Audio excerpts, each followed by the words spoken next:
Diego Rommel seguiu o que ele diz ter sido um chamado para a medicina, formando-se na UFSM e especializando-se em cardiologia.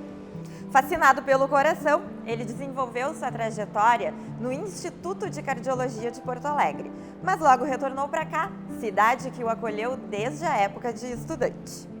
Nesse episódio do Persona Entrevista, o doutor destaca o avanço constante na sua área de atuação e também compartilha dicas valiosas para quem quer cuidar da saúde. Vem com a gente assistir!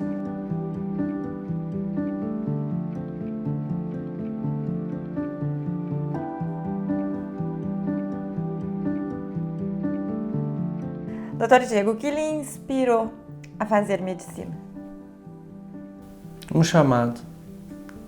Há bastante tempo, quando ainda estudava no segundo grau, eu saí de casa muito cedo, aos 13 anos de idade, fui morar em outra cidade para estudar. E existe uma indefinição do desejo e do objetivo da vida.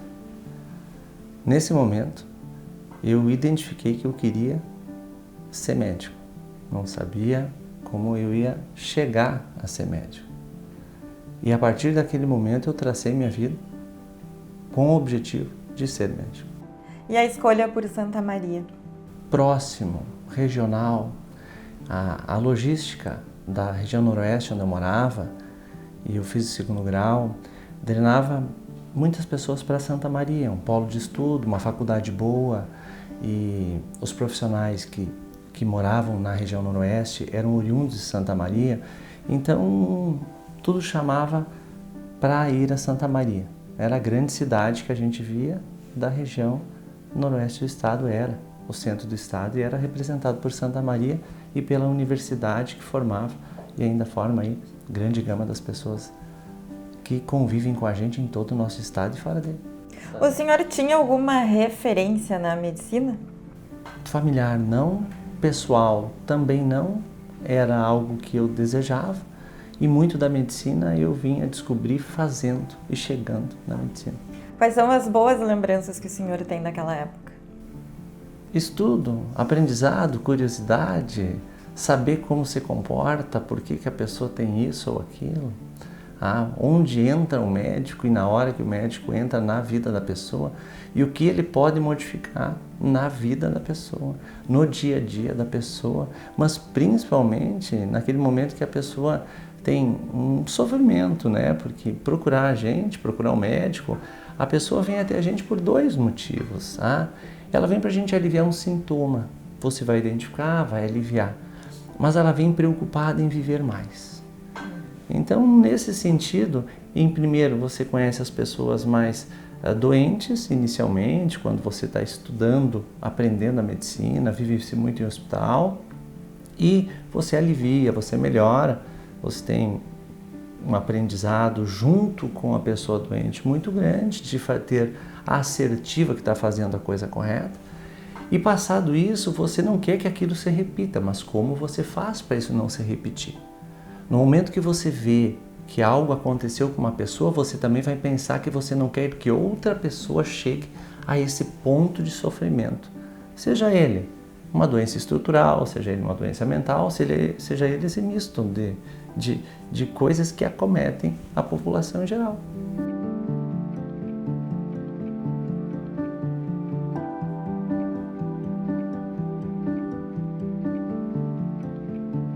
A medicina sempre foi uma certeza para o senhor. Absoluta. E a cardiologia? Mais absoluta. Como você deu essa escolha? Pela curiosidade, novamente, e por saber que algo que tem vida própria conduz todo o nosso corpo e a falha dele nos traz prejuízos absurdos. E foi a partir disso, e principalmente, te cito exemplos bem clássicos. Eu atendia pessoas, pais e mães de famílias, assim, 40, 45 anos, que os filhos de 11, 12 anos acompanhavam ao hospital, que você já era plantonista, trabalhava, e tu chegava e às vezes você via aquela família ficar órfã de alguém. E é a principal causa de deixar filhos órfãos hoje são os problemas cardíacos. E o que eu posso fazer para me antever uma falha cardíaca e deixar essa pessoa na sociedade que a gente vive, mas junto com os seus, para poder criar o que já tem, para poder produzir o que já está acontecendo. E isso a gente pode fazer, isso é feito. Só que muitas vezes as pessoas não sabem que funciona dessa maneira, mas é uma realidade que a gente tem. Então, essa é a minha maior missão, é de me antever a um sofrimento que não é de uma pessoa, envolve um globo de pessoas, envolve várias cadeias, é uma cadeia familiar, é uma cadeia de trabalho, é uma cadeia de sociedade, e é aqui que a gente entra. Educar a sociedade, né, para cuidar do coração é um desafio. E quais são os outros desafios que o senhor vem enfrentando? Na profissão? O maior desafio das pessoas e do médico hoje é a gente conscientizar que a pessoa não sente nada e tem um problema. E esse problema vai levar ela a ter um desfecho cardiovascular ruim, que é um infarto, um AVC. A maior parte dos problemas são assintomáticos. Só que são problemas assintomáticos que você, em campanhas rotineiras feitas pela sociedade, podem ser identificados. A partir da identificação que você possa ter um problema, deve ser encaminhado ao cardiologista. O cardiologista vai identificar o problema, vai quantificar o problema, vai estratificar o risco e vai tratar o problema. E eu vou além disso. Nós temos que anular o problema. Quando eu encontrar uma pessoa que desenvolveu hipertensão, que mediu sua pressão numa farmácia, eu confirmei o diagnóstico de hipertensão, nesse momento eu tenho que anular a hipertensão como um fator para essa pessoa ter um derrame ou um infarto. E essa pessoa não sente nada. Ela estava numa campanha que uma farmácia, que a comunidade desenvolveu e ela foi mapeada. Por quê? Muitos problemas são genéticos e, como eu disse, eles são assintomáticos. Outra causa, a cada 4 pessoas, uma delas vai ter infarto só por ter colesterol alto. Essa pessoa não sente nada. Então, a dosagem do colesterol deve ser feita na casa dos 20, 30 anos de vida de todas as pessoas. Por quê? Se eu identificar que você tenha colesterol em níveis elevados, nós temos que fazer a prevenção para evitar um desfecho cardiovascular. E tudo isso é assintomático. A medicina ela vive em constante evolução. De que maneira a tecnologia é uma aliada nessa rotina de trabalho? A tecnologia só é aliada quando você tem a cardiologia, um alicerce muito grande de conhecimento básico clássico cardiológico. Você deve saber muito sobre a doença cardiológica, que você já vem conhecendo ela há muitos anos. E aí você vai encaixar peças fundamentais tecnológicas que corroboram o teu conhecimento. Então hoje nós temos autoaferições de várias maneiras, tanto de frequência cardíaca quanto de pressão arterial. O que é validado, o que eu posso levar em consideração para tomar uma atitude e o que eu não posso levar em consideração.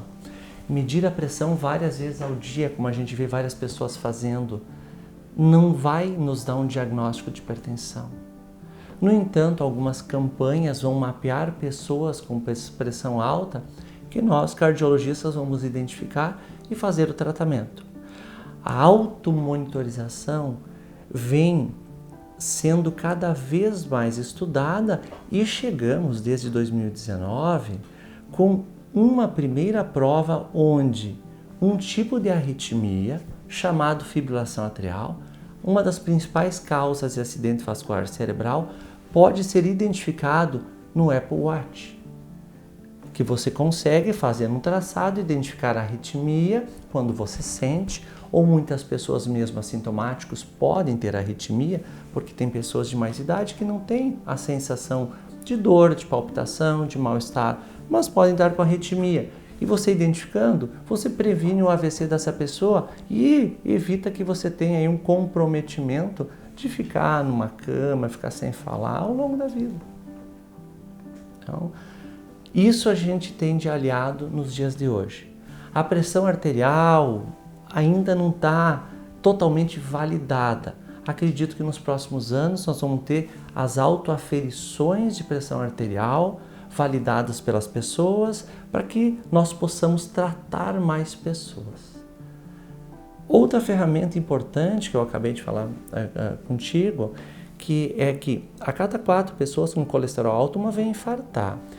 Então, alguns estudos foram desenhados e um deles foi publicado em Atlanta agora, no mês de março, no Congresso Americano, muito interessante, onde as pessoas faziam sua própria dosagem de colesterol. Elas não consultavam um médico, elas faziam a dosagem, elas eram, então a partir disso, elas tinham uma interpretação através de um aplicativo da web e conforme o nível de colesterol, elas já recebiam o remédio para conter o colesterol sem estar numa consulta e todos assintomáticos.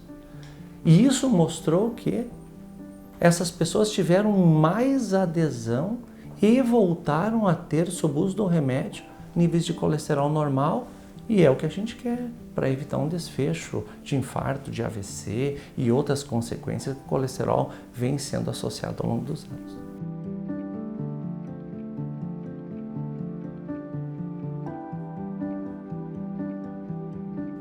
Não só o colesterol, como também o estresse, a ansiedade são vilões para o coração. Quais são as dicas que o senhor daria para quem quer ter um estilo de vida mais saudável? A gente tem duas coisas bem diferentes para ter uma vida saudável. Primeiro, a gente consegue mensurar muitas coisas que levam a problemas cardíacos. Eu consigo mensurar e medir objetivamente a pressão, eu consigo dosar e medir o colesterol, eu consigo dosar a glicemia, eu consigo pesar a pessoa, mas tem fatores que a gente não consegue mensurar e que claramente pioram e levam as pessoas a ter mais desfechos cardiovasculares. Entre eles encontramos o estresse e as noites mal dormidas. Pela primeira vez também, nos últimos 2 anos, a gente teve uma prova contundente num estudo bem feito mostrando que dormir de 7 a 9 horas por noite, tu tem mais saúde cardiovascular. Documentadamente, dormir menos de 4, tu vai ter piora da tua saúde cardiovascular. O estresse extremo está associado a piora do que a gente mensura. Piora a pressão, vem a ansiedade, aumenta a ingesta alimentar, aumenta o peso, leva ao sedentarismo. E o estresse em ápices pode causar algumas doenças cardíacas súbitas, que têm doenças desencadeadas por um estresse extremo, que são capazes de causar uma dilatação no coração. Mas é um estresse extremo.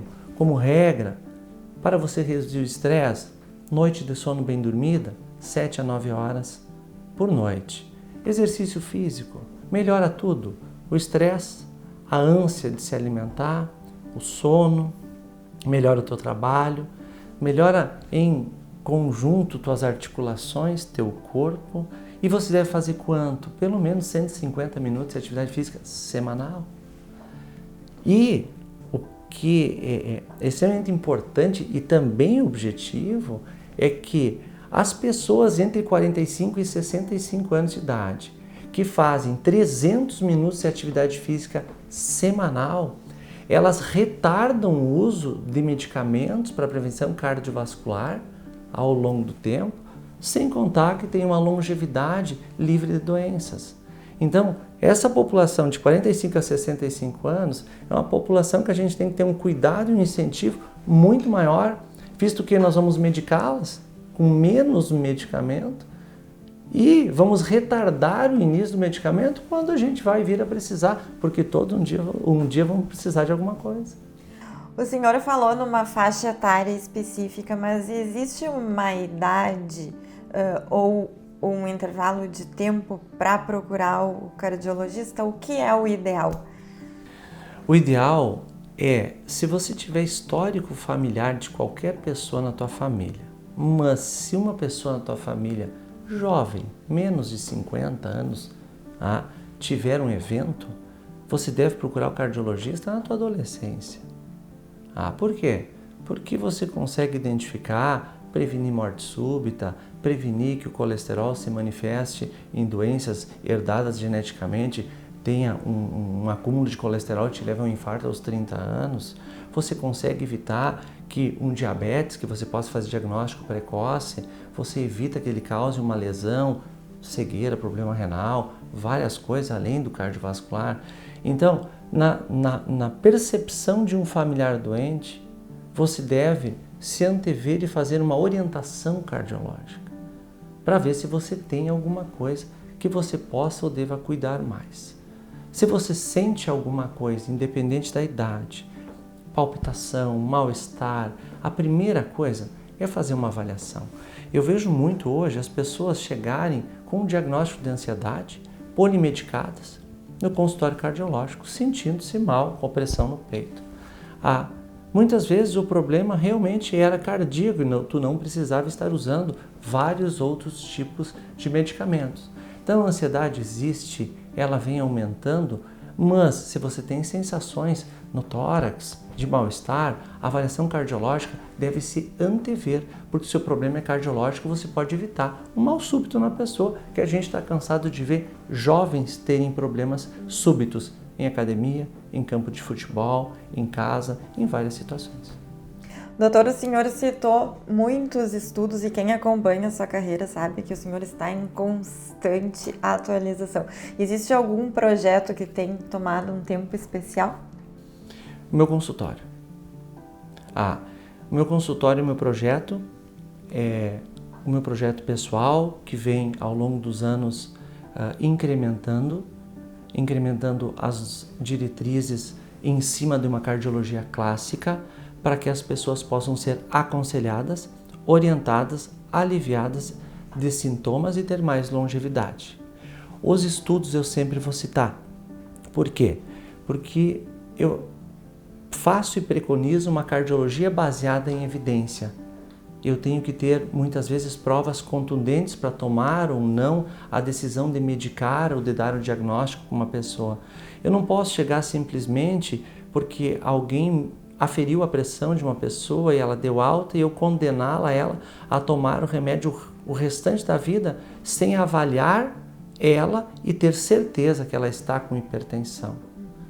Os estudos nos trazem um norte e quando bem feitos, bem avaliados, bem interpretados, eles são extrapolados imediatamente para a população que você atende. E o meu objetivo de ver todos os estudos publicados, muitas vezes pessoalmente, em qualquer local onde eles são publicados, é porque ao chegar no meu consultório, eu tenho a certeza de que eu estou fazendo correto e o que não está correto, eu tenho estudo para nesse momento corrigir e não corrigir daqui a um tempo. Por quê? Porque esse tempo pode ser 100% para uma pessoa. A cardiologia é uma paixão. O que mais lhe motiva todos os dias? Levar a longevidade e aliviar o sintoma das pessoas. Todos os dias. É muito ruim ter falta de ar. É muito angustiante tu ver alguém ruim na tua frente, com falta de ar, com arritmia, com dor no peito. É muito desagradável. E o que mais me motiva é não deixar a pessoa ter isso. E isso é prevenível em mais de 90% da população. E para o menino que sonhou estudar medicina, como ele avalia a carreira dele até agora? Totalmente realizado. 100% realizado. Não mudaria nada na minha vida. Nada na minha carreira.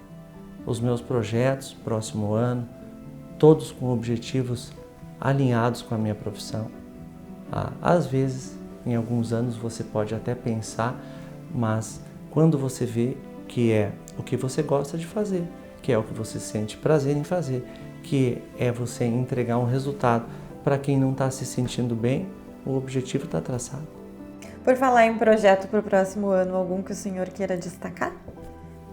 Incrementar mais o que nós estamos tendo de tecnológico validado nas pessoas que nos procuram e algumas oportunidades que a gente tem de falar para algumas pessoas, como a gente vem conversando aqui, para que possa fazer as medidas de expressão adequada, fazer o tempo de exercício adequado, fazer sua dosagem de glicose, cuidar o peso, para que nós possamos ter sim mais longevidade, menos doença e menos remédio.